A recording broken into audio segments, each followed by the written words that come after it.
睇完《鬼滅無限城》電影，我見到有個好得意嘅 thread post。當你跌入無限城，你嘅職業可以幫你做啲咩呢？身為一個保險 agent，如果幫鬼殺隊買保險嘅話，肯定賠到破產。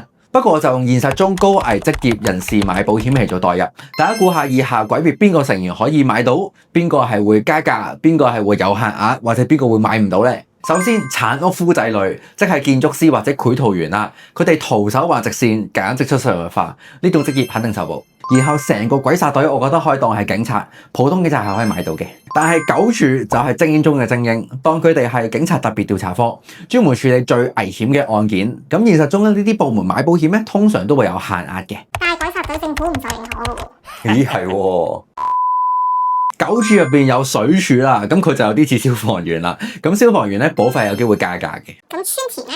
村田水花太弱，似林花即係園丁啊。跟住就係一班斷刀師啦，咁佢哋屬於製造業啦，但係長期對住個熔爐咧打造日輪刀，高溫又危險。雖然會受保，但係保費就肯定會加價嘅。最後主公大人鏟屋夫要哉，佢係完全買唔到嘅。你睇下佢最後為咗引無慘出嚟，直接喺自己間大宅嗰度放炸彈喎。呢種行為喺現實中屬於一個處理爆炸品工人嘅級別，係完全買唔到㗎。以上答案不服者來辯，留言話我知你覺得仲有邊個角色係買到保險或者買唔到保險啦。